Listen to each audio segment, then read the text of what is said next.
Next, we're going to be talking about pinch pots. Now, this is a small pinch pot just for demonstration.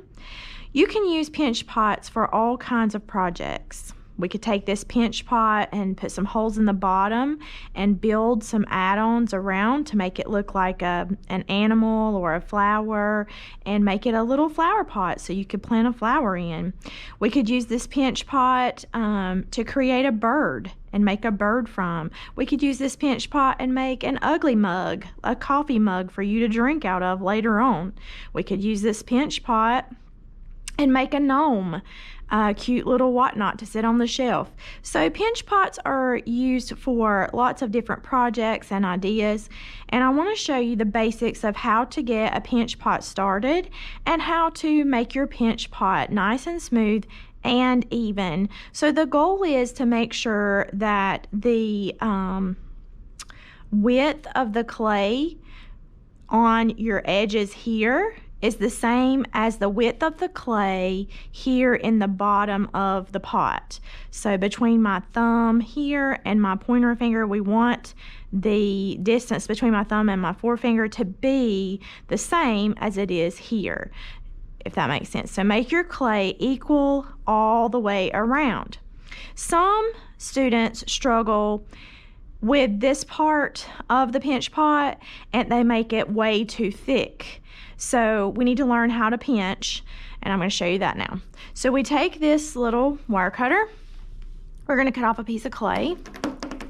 Okay, we're going to push the clay together. We're going to wedge it real quick. We talked about wedging in the last video. Notice that I'm using different parts of the newspaper as I go. There's a reason for doing that. We do that because moisture from the clay gets into the newspaper every time the clay touches the newspaper. If the newspaper gets too wet, the newspaper begins to come apart and it will actually tear off and get stuck into your clay. Now, if the newspaper gets stuck into the clay, that's not a problem because it will burn off in the kiln. But when you're working with the clay and the newspaper gets stuck in there, it's just aggravating and it doesn't look good, and you don't want that to happen. So just make sure that your newspaper is nice and dry, and that as you're working with your clay, you move it around the newspaper. All right, now we'll create our little spherical shape. To start a pinch pot, you take your thumb and begin to work your way inside the clay. And I am using a crab pinch. So we use our thumb and all 4 fingers. And I'm making sure that my fingers I'm using pressure from my knuckles to the tips of my fingers so that my fingers are creating nice round. And as I'm doing this, I try to think about how thick the clay is between my thumb and my fingers. Now your fingers are covering a lot of surface area. Your thumb is really small. So it's very small pinches. I'm not pinching very hard. And you notice that each time I pinch, I turn the pinch pot with each pinch so that I'm keeping equal pressure, and I don't have one side really thin and one side really thick. But if I just pinch and turn, pinch and turn, pinch and turn, and I'm working my way around the pot here. Now notice these little cracks are starting, like that right there doesn't look good.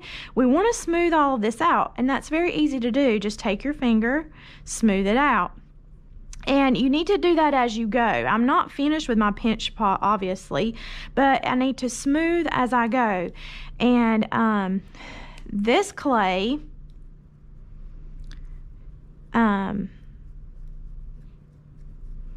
works well. If your clay is too dry, you're going to have lots and lots of cracks, and you need to let somebody know so that we can get you some fresh clay if your clay is too dry. If your clay is too wet, it's not going to hold its shape. So you don't want to keep adding water to your clay because it will cause it to not hold its shape. Clay has memory, so that means that as you're working with it and you are pushing these clay molecules around, they will begin to take on a form, and it'll be hard to change that form, but that's what we want.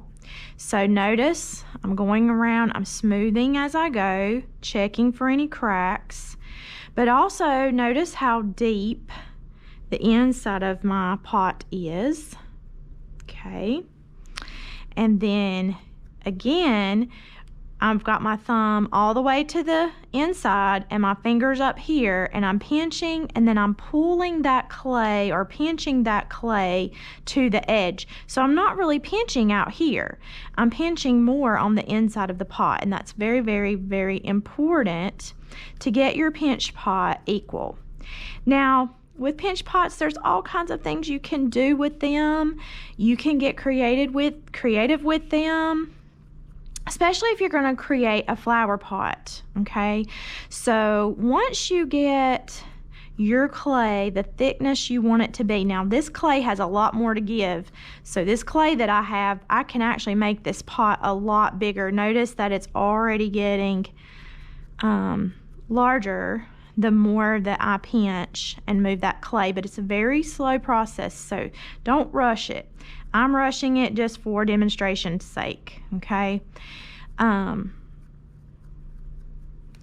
you can take the edges of your pot, and notice that this pot is really round and it's not going to sit still. So I'm just going to use some light pressure to create a flat bottom for my pot.